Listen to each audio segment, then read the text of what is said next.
Ever wonder what separates those who can bounce back from struggles to those that can't? I'm Callum Richards, and today we're going to be going through the art of resilience and exactly what makes it up, how you can use it in your day to day life, and why it is so important when you're on your journey. Join me as we uncover secret tips every single episode of how you can benefit from different aspects of the business world to improve your very own. This is the real journey.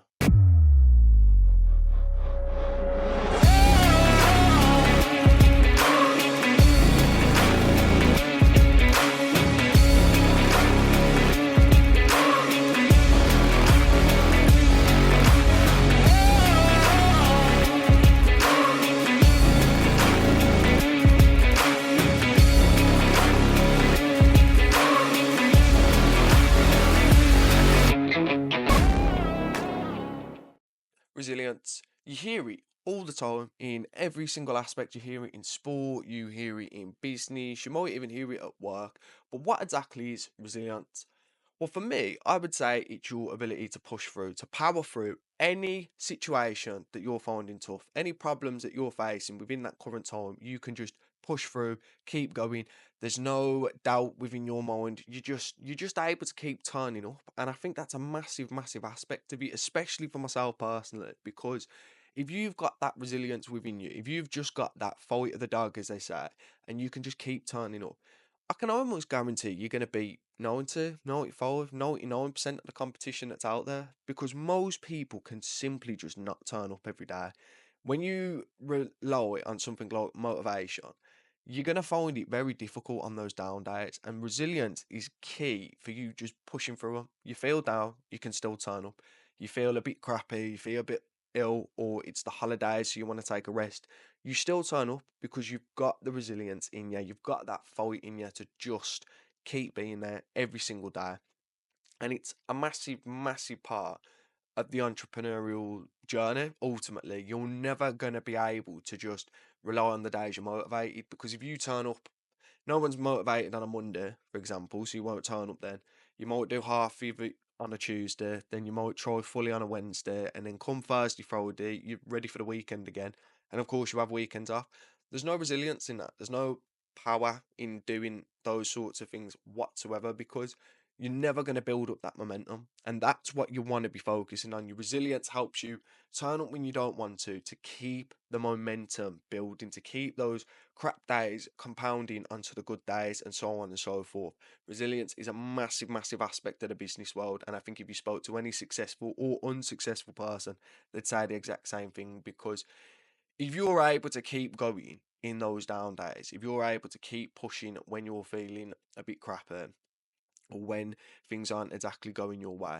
Imagine what you're going to be able to do when they are. Imagine what you're going to be able to do when you're winning. Imagine those no money days compared to those £1,000 days or 2,000, 3,000, £30,000 days. Imagine the difference and the insane amounts of motivation you'll have then because you've pushed through it, but you have to get to that point first. That's exactly where this comes in. Now, a side note I'd like to add on to this is it's the emotional regulation that you also want to be focusing on as well. When you're angry, when you're sad, when you're upset, when you're tired, you need to still be able to turn up. You need to still be able to power through and control those emotions. If you only ever do things when you feel like doing it, I can guarantee 90% of people, 99% of people won't do a thing. It's never going to work. You're never going to be putting in enough work to start seeing results to then be able to have to rely on motivation. It's a lot easier, especially later on down the line when you start seeing that your product works or that your service is wanted. It's a lot easier to keep turning up because you've proved to yourself that you can do it. If you've sold your product and made £100, there is absolutely no reason in your head that you can't make 1,000, make 10,000, 30,000. There's no excuse then because you've done it. In those beginning days when you've made no money, nobody showed any interest. It's hard for you as an individual to just maintain that laser type focus and keep going and keep pushing. That is why you have to be able to control yourself emotionally. You have to be able to think it doesn't matter how I'm feeling today. I need to turn up. It doesn't matter how I was feeling this morning. I still need to get these DMs sent out. I still need to get these prospects checked out. I still need to turn up for this potential client and prove to them that I am somebody worth having. I am somebody worth knowing. You're never going to do that if you're only doing it when you feel like it. Because I can guarantee you, within your first 2 weeks, you'll have a day where you won't feel like it. You'll have a day where you want to slack, you want to have a bit of time off. And unfortunately, in the beginning, is where you can't really afford it because you need to keep pushing for that momentum. Now, how this personally affected me was in the very, very beginning stages of not even this business model, but previous business models that I was attempting. Is I had to keep turning up when videos were doing terribly. When videos, and in fact, still now, when personal videos are doing really bad, they're not performing how I wish they'd perform, they're not getting the views, they're not getting the attention, they're not bringing in the prospects that I thought they would. You still have to keep turning up because there's no other way that it's going to get any better. Now, by all means, there's other factors that can potentially come into it. You should be testing new things. You should be looking at competition. You should be wondering, focusing on key areas. Is it my hook? Will I test a new hook this time? Is it my music? Will I test new music this time? Is it my visuals? You want to be looking for that feedback loop and constantly, constantly trying to improve. So there are other actions that come into it, but again, you still have to be persistent and resilient enough to keep going at it because it can be very, especially with social media, it can be very daunting when you've put an hour, 2 hours, 3 hours into a video or into a piece of content and it does appalling. It gets 3 views or 4 views or whatever low number you want to think of. It can be very, very testing. And these are the times at the very, very beginning where you have to keep pushing through it. You have to. I remember when I very first started my personal brand, should I say, and I didn't want to show my face. I was trying to find other videos that I was putting out there. And one of my videos got something like 17 views. And I was used to growing faceless accounts with celebrities that would on average get sort of you'd easily get 1,000 views on a bad video, and on good videos, well, you could get millions. And I remember the very first video I posted in my personal brand as me speaking as well got something like 50, maybe 70 views, and it is very tough. It is very hard because when I done it and it was a celebrity and it only got say 1,000 views, and I say only 1,000 views, but that's quite a small number compared to what you can get using another celebrity's face. So when I'd done that and it was my own face, there was it was very overwhelming to think, oh my god, how am I gonna get anywhere near the numbers I was pushing before? Look, as I say, even on a bad day, you could probably get 500 views just using someone like Mike Tyson and a little speech, no editing or anything like that. Probably no music. You'd still get 500 views because it's Mike Tyson. People are interested. When you're doing it from yourself, it's a lot more difficult because nobody knows who you are, nobody knows what you're about, nobody knows what value you're going to provide. But then at the same time, what I did sort of a week, 2 weeks after that is realize I'm now growing a personal brand. It's not me pushing Mike Tyson, it's not me pushing Conor McGregor or Joe Rogan, it's me pushing me. So when I eventually get that video that does 1,000 views, that does 5,000, 10,000, 100,000 views, because it will get there, when I get that, I know one, I've earned it, and two, that's me. That's nobody else. It's not another celebrity. That's me. So you have to try and find an angle where you've got a bit of that fire to keep doing it, even when the times are tough. Now, I don't want to say the word motivation because I don't think that's what it is.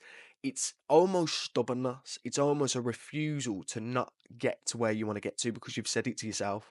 You've made that promise to yourself and you ultimately just have to be resilient enough to not let yourself down.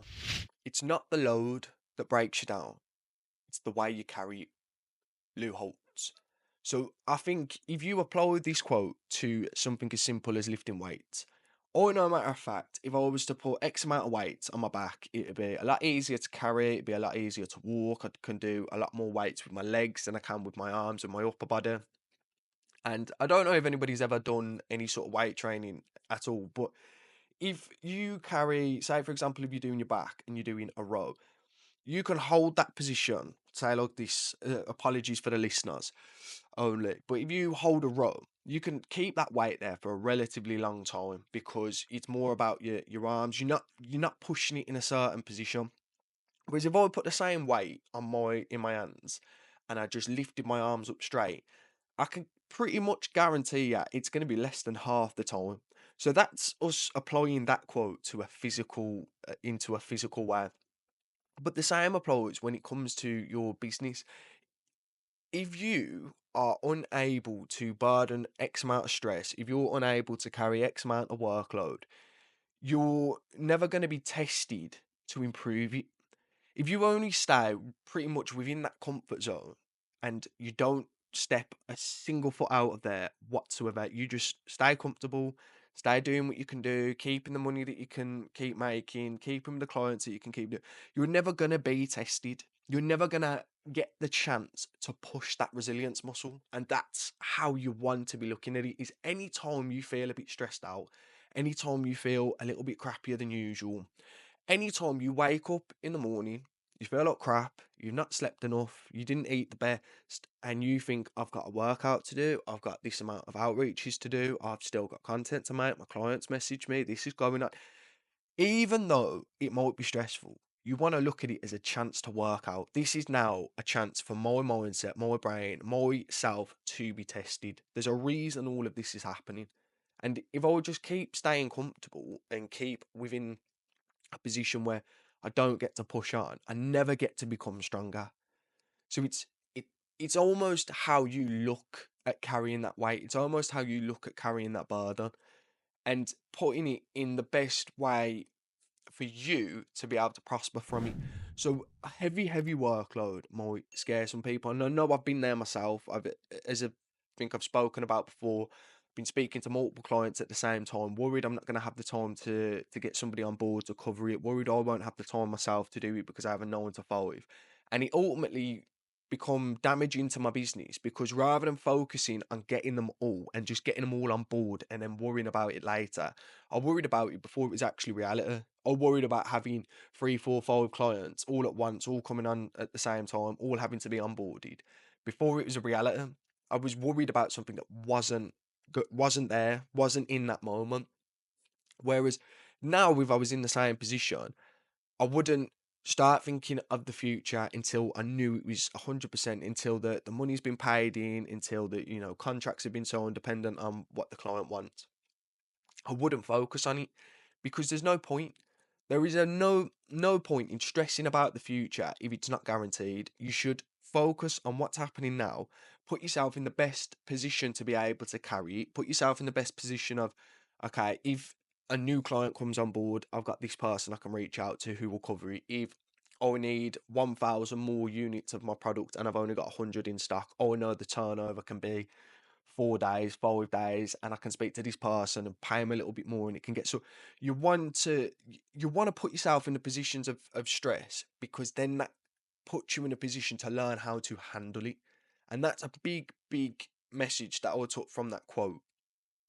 And you can apply it, as I say, to the gym. The gym's an easy way to do it, but you can apply it to any walk of life as well. It doesn't have to be your business. If you're dealing with your missus, if you're dealing with a girlfriend or a boyfriend and your work and you've got bills due and your landlord's on you, yes, it can be daunting. Yes, especially when you're very first doing it. If you move out early and you've got to deal with all of that at sort of 18, 19, you've got no personal experience with it and your parents haven't taught you anything about it. It is very, very, very stressful because you're making calls you've never had to make, you're speaking to people you've never had to spoke to, you're hearing terms that you have absolutely no idea what they're on about. Google helps massively with that. So you are going to be put in those positions, but if you then do that 6 months down the line and you look to move again, you're going to be in a position worlds apart from when you were first doing it because you've handled it, you've dealt with it, you've gone through that situation. So always try and look at it as it's almost a chance to just grow, to just that stress is going to be stressful, that stress is going to be hard. But when I get through it, it's going to put me in a different level than where I am right now. And that is exciting. There is a practical test you can actually start implementing to build your resilience up. And funnily enough, it's called the Resilience Building Practices. Now, there's three key elements to these. The first one is going to be similar to meditation, where you keep track of your thoughts, you keep track of exactly what is coming into your brain or what is coming into your life that's putting that pressure on yourself or making you feel that stress. Now, you can do this by writing things down.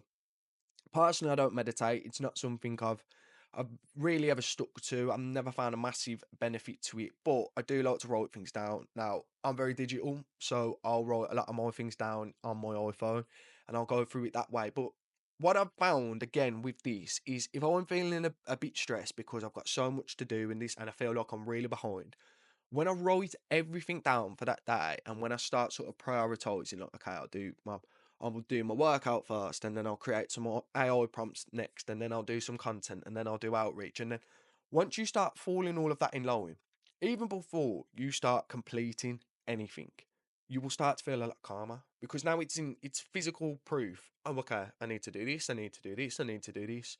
And you will feel 10 times better just by writing something down. You can also try doing this, say, at the end of the day when you do take a minute for yourself, or 5 minutes to yourself, and you sit and you can do it as I say, pen and paper, you can do it on your phone, or you can just do it sort of in your mind of, okay, what exactly have I achieved today? What did I not get done? What would I like to get done tomorrow? The things that I didn't get done, were they a priority? Did I prioritize everything and then come up with more? You're ultimately just reflecting on your own state of mind and your own sort of presence of why did I feel X, Y, Z way at X, Y, Z time. Now, if you realise that you were under stress because you were speaking to too many people, or you were under stress because something had happened in your personal life that had impacted your business, so you'd fall behind on getting things done, getting things signed off, calling certain people. Try and again look and think, okay, I understand the stress was there. I dealt with it relatively well, or I didn't deal with it relatively well, but ultimately I had to deal with it. I'm now going to be stronger. I'm now going to be better. I'm now going to be more suited for that situation. So it's like an emotional checklist. You're just saying to yourself, okay, that was that situation, but it's done, it's dusted. I'm happy with how I solved it. No. Can I do it better? Yes. Okay. We'll be testing that next time that situation comes up. It's being proud of yourself, ultimately. Being proud of yourself because you've still done it regardless. The second aspect of the resilience building practices is going to be a network. It's massively, massively encouraging if you're going through a tough time to be able to speak to somebody who is either also going through a tough time or has already been through what you're going through. So, as I mentioned before about networking, if I'm a video editor and I'm struggling to, say, for example, close clients, and I've got other video editors who I can speak to and they're going through the same situation, I'm going to feel a lot better about myself automatically because it's not just me in that boat.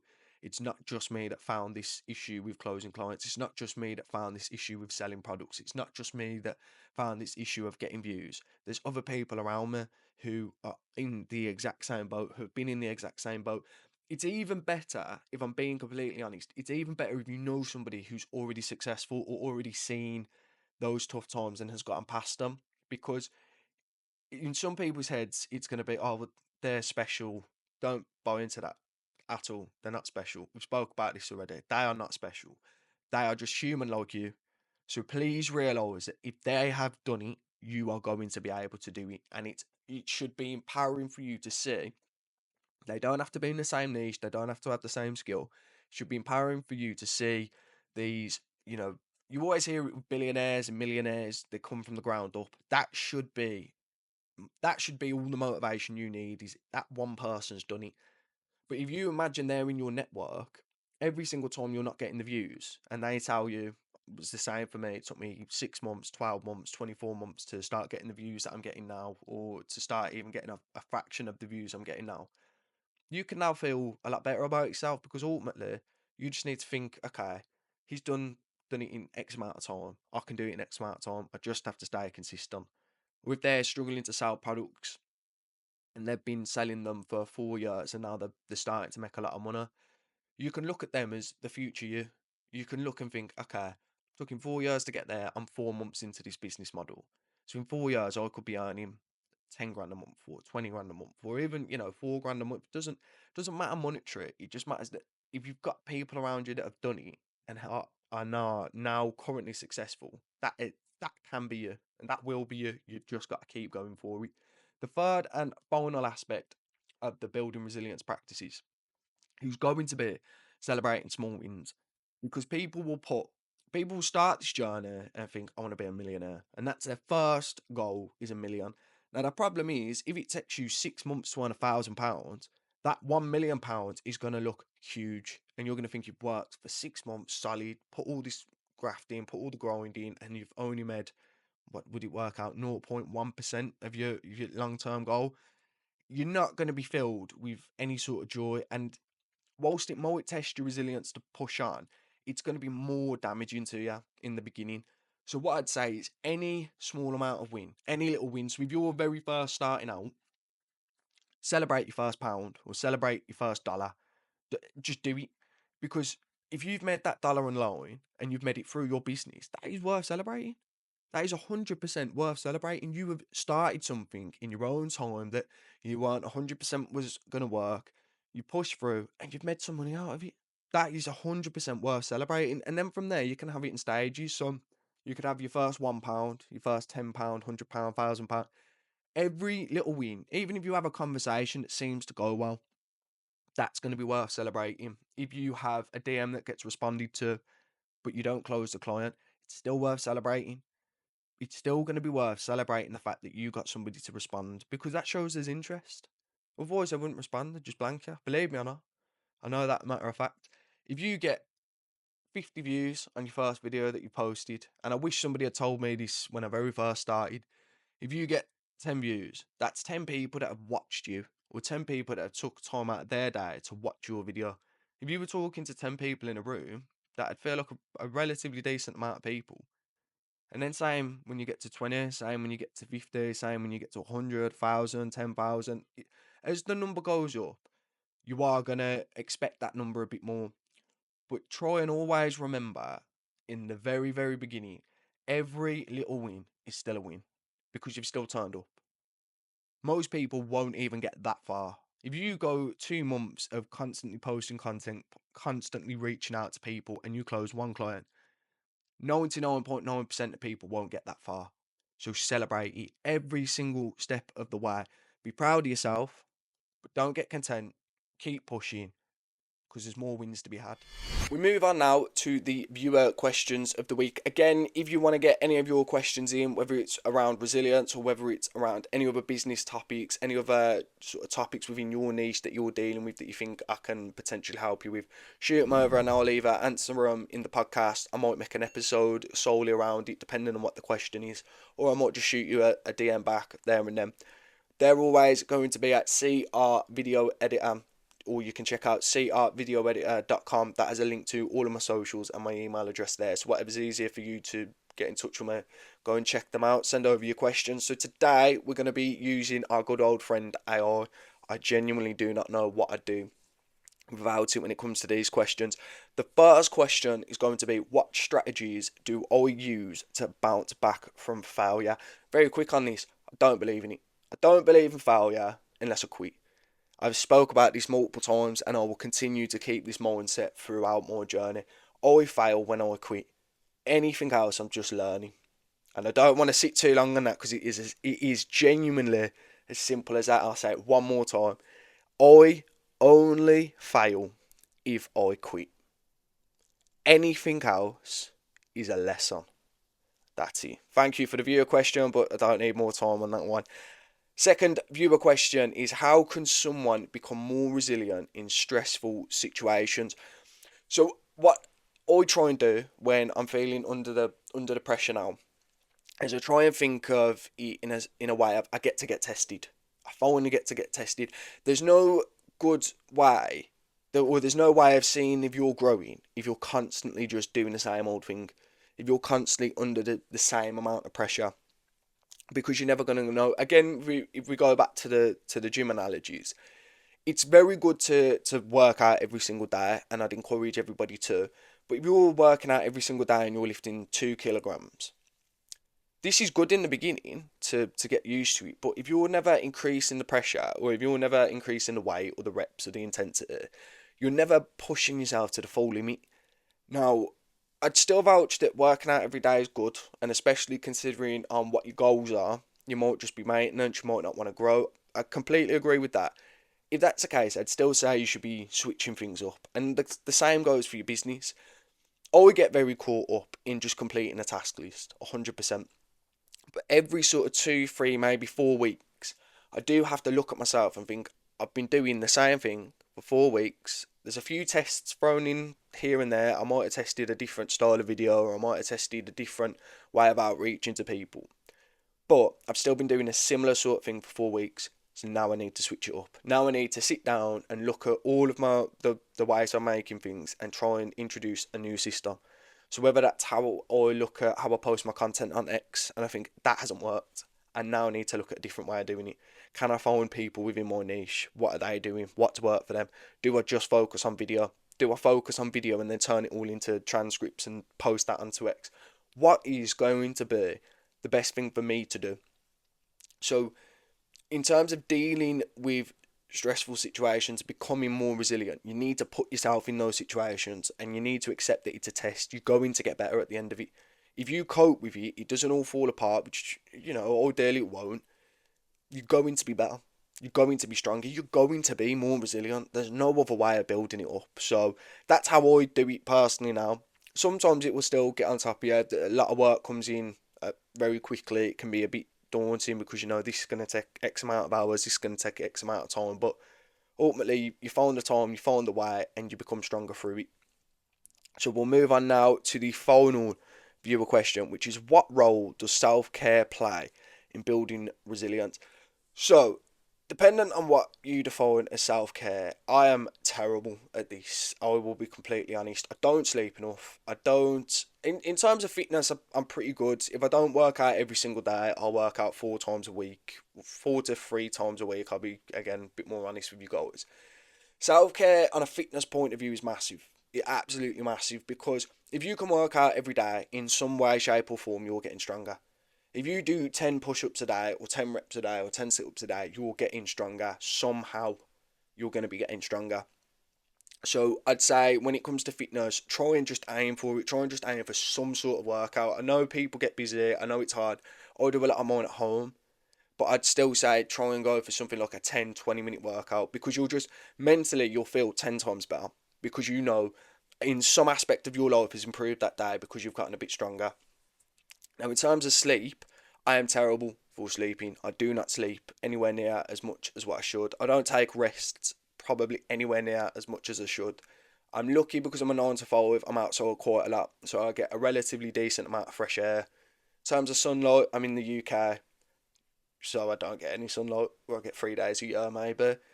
So it's all going to depend on this aspect of self care. Again, it's going to be down to you personally, because I still find I can get everything I need to get done within sort of 5 to 6, maybe 7 hours sleep, and then sometimes I'll hit the 8 hour mark. But that's me. Some people might need 9 hours sleep, otherwise they can't function. Some people might have no sleep for 2 days and then be fine running off of a full 8 hours after that. That's going to be down to you. The one thing that comes across everybody should be doing is 100% working out. You will never understand the power it gives you until you start doing it, because you'll just feel mentally strong. You'll feel prepared for the day 10 times better than what you would if you wasn't working out. Sunlight is a natural thing. Try and get some sort of sunlight. I know, speaking to the video editors that are watching this, we are the worst for not getting it, because I could sit in front of my laptop or sit on my phone for 3, 4, 5, 6 hours just editing videos. As I say, I'm quite lucky in the sense of I've got a 9 to 5, because it does force me to be outside and it does force me to get that fresh air. And if the sun ever does make its appearance in the UK, I'll jump straight into that. Things like food, you want to be careful of what you're eating. Again, I'm not the best, I'm not a nutritionist by any means, because I don't really eat that much. I'll try and eat 1, 2 meals a day, usually fully focused on protein, a couple of carbs, and usually some fat. Usually a lot of fat, if I'm being honest. So Yeah, self care can play a massive part in it, and I have 100% noticed this firsthand. When I wasn't working out, when I first come into this business model and I started closing clients, I felt overworked. So I'd focus on the work and I wouldn't work out. And with not working out and not sleeping and my diet not being the best, it had a massive toll to the point where I'd never feel like quitting, but I'd feel so run down compared to any other time when I was doing it. And as soon as I started picking my fitness back up and started working out, it's genuinely it's instant with working out. Regardless of how fit or unfit you are, doing a small 10-20 minute workout each day is just it's you're already winning again by doing something like that. By working out every single day or working out 3-4 times a week. And it doesn't have to be insane. I'm not saying this and you now go and spend 3-4 hours in the gym. Don't do that. Just 20 minutes, hit workout, something like that. So you just feel you've got the blood pumping, you've got your muscles moving, and you do just feel that power. But in terms of other things, it is all going to be down to your personal choice.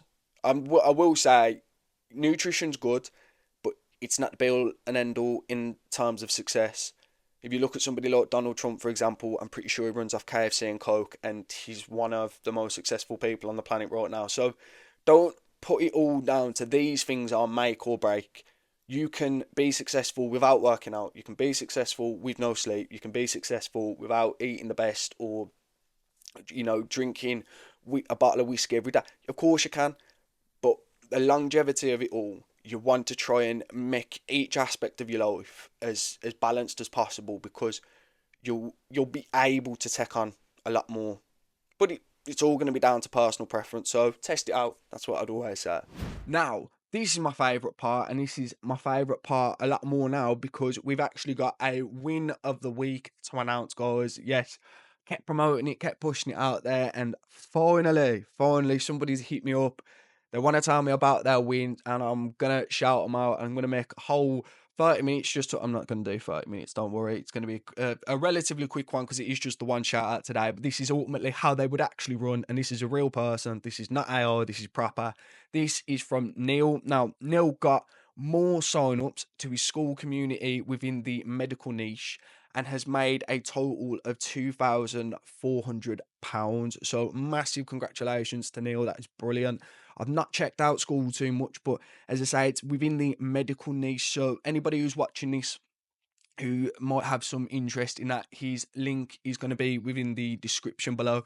His social media account, which is Instagram, is resume. This is why it's going to be in the descriptions, by the way, is because some people have some weird names and I can't pronounce it. It's RSUMEMES2. So yeah, you try to say that. And yeah, I'll leave it linked within the description below if you want to go and check out Neil's profile, check out his school community within the medical niche. And yeah, just a massive congratulations to Neil. That is brilliant. £2,400, not pocket change at all, and it's a great achievement. You deserve some praise. If anybody knows him, you guys want to go and give him a follow, give him a congratulations. Maybe even take some interest in his school community, that'd be great.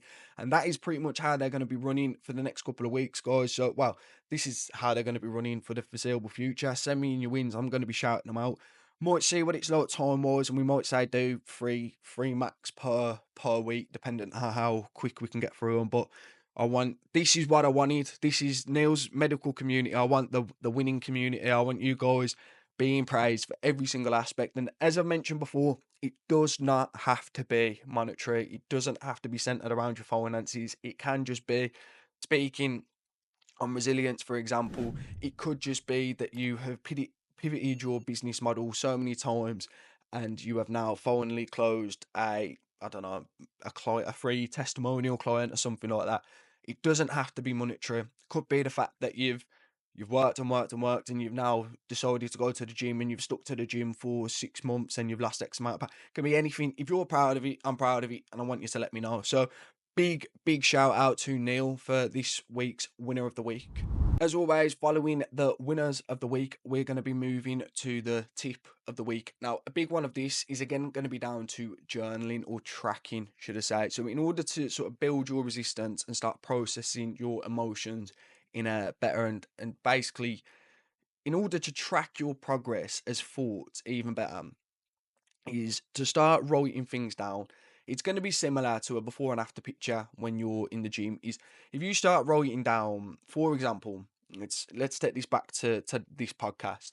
I started this podcast for this exact reason. There's other factors as well, but for this exact reason, I want a reference point. I want to be able to see where I started, my episode number one. I want to see what episode number seven's like, number 10, number 20, number 50. I want to see the journey. I want to see the real journey, and I want other people to see the real journey. I want other people to be able to say, oh, okay, Callum's not, you know. And again, I want to point this out. This sounds very daft when I'm speaking about it now, and I've not got to where I want to get to. But you have to understand, I am so set in stone that I'm going to get to where I want to get to. I'll sort of speak about it as if it's already happened. That's just how I deal with certain things. But for example, at episode 100, and I'm still doing these podcasts, and I'm earning 100k a month or something like that. That's not my goal right now, by the way. But say I'm earning 100k a week. I want to be able to look back and be able to say to people when I'm going on other podcasts, when I'm speaking to other people within my network, when I'm coming on this podcast, exactly, go back to episode number one. Go back to episode number one where I first started. Look at the difference in the production. Look at the difference in how I speak on the camera. Look in the difference of what I'm talking about in terms of wins. Look at the style that my podcasters took. I want these episodes to be up for everybody to see. I want them to be up for my family to see. I want them to be up for my friends to see. I want them to be up for anybody who's ever started out and thinks that they're in the boat alone, doesn't know what to do. I want this to almost be like a weekly thing you can tune into and be like, okay, so he's done that this week and he's achieved this week and he spoke about this. Yeah, resilience is a massive, massive part of it. So keep a reference point for yourself. Keep a reference point every month or every week, or I wouldn't necessarily advise doing it daily, but every X amount of days or X amount of weeks you want to track yourself, and just write everything down that you want to track. So write down how many products you've sold, write down how many followers you've got, write down how many views you got, and keep an eye on what improved it. Because as soon as you start noticing those trends, as soon as you start seeing that there has been improvement, if you check the first month and your first month of posting content online and you got 300 views, and then your second month you've got 900, you still might only be getting 10 views per video, but you've still got 900 views. You've just 3x your return within a month. So if you keep at that sort of trajectory, sorry, you're going to be laughing within 6, 12, 18 months time. So it's always great to have that reference point because it builds up in your own mind and your own head. I am getting better. I am going to get there. Look at the progress I've made back here. Look at the progress I've made within this amount of time or this amount of time. Having that reference point, tracking it, at least, I would personally say at least every month. You want to be tracking some sort of metric at least every month. I would personally go for something like followers, views, engagement. Clients is obviously going to be a massive one for myself. If you're selling products sold, you could do link clicks in your bio. You can do anything, whatever business model you're running. Think of the key metrics and think of the ones that you want to focus on. And after your first month, so say if you start posting today, after your first month, pick one. Pick one to focus on. Do you want more followers? Do you want more views? Do you want more clients? So I'll be completely honest. I hit 100 followers. And after I hit 100 followers, I was pretty close to 200. So my big focus then was 200 followers. After that 200 followers mark, my biggest goal has been clients. My biggest one has just constantly been clients until I'm at the point of outsourcing. Once I've done that, that's when I'll switch the metric that I'm focusing on. So don't think, because I used to say this to my best mate, is if he goes to the gym every single day and he's very good on the nutrition, he researches about the gym and he does all of that, and I'm not that fussed about the gym, I can't be annoyed when he's got a body like Hercules and I'm still the same, because he's picked his focus. He's picked what he's gone for. It's exactly the same when it comes to your goals in business. If you're fully focused on growing your following, but somebody else is fully focused on growing their money, you can't be annoyed when they're on 5k a month and you're on 5k followers. You've hit your goals. You've focused on what you focused on, and so have they. So pick one after your first month and focus on it until you hit a certain target, and then go after something else. And eventually, once you swap and change and you've done that enough times, you'll find out ways of how you can almost hit all of them simultaneously. When I look back at my journey so far and I look at how crucial it was for me to keep that resilience, to keep building up that resilient mindset of pushing through difficult situations, of pushing through difficult scenarios or clients, I'm very grateful for that version of Callum that did that. And even more so now, when I think back to the likes of my affiliate marketing days, and even before that, when I was trying to grow other brands and businesses, if I hadn't done any of that, I would not be right now trying to grow a personal brand. I would not right now be trying to grow my podcast. I would not right now be making more money. And to be quite honest, I don't actually know where I would be if I hadn't had the ability to just keep powering through, to just keep pushing and wanting to become that person that was successful. So I'd always say that when the times are tough, when you're in that position, when you've got to face the harshest points of it, you've got to face the harshest times. When you are in that position, always try and look back. And if you've been on this journey for 6 to 12 months, say, and you're looking back, there's gonna be a part of you that realizes the growth and the difference that you've already had on your life. There's going to be. So be very grateful for that person, because you are more powerful and stronger than they were. And you only did that through consistently turning up, pushing, getting better, getting stronger, dealing with it on the down days, dealing with it on the up days. Because as good as the wins can be for your motivation, they can also cause you to slack. And that's something that a lot of people also face, is when they get a little bit of success, it causes them to drop back. Resilience is the power when you're losing and when you're winning, to just keep turning up. So never let that fade, and be grateful for the version of yourself that kept pushing to get you to where you are now. And realize that you will be grateful for the version of yourself now that keeps pushing on. You will always have this person to look back onto, and you should be immensely proud of them, because I know I am of myself, and I know I am of this version of me right now, and I will be in the future too. Keep remembering every single time those tough times come, you are building the resilience muscle. Now, it is much, much easier to build that resilience muscle when you have a greater understanding of mindfulness, when you're conscious of the decisions that you're making, when you're paying attention to what it is exactly you're doing and why you're doing it, and you know where your intention's being put towards. So, if you'd like to learn more on how mindfulness can impact your personal life and your business life, and what you can do to make it even better, then make sure you tune into next week's episode, where we'll be deep diving into mindfulness and all of the impacts that it has, and a few tips that you can use on a day-to-day basis that will improve it immensely. Until then, go and check out my website at C Art Video Editor. You'll have links to all of my socials there. Be sure to subscribe to the channel so you don't miss any upcoming episodes, clips, shorts. I'll all be sending you notifications as soon as they drop. Till then, I've been Callum Richards, and you've been watching the Real Journey Podcast.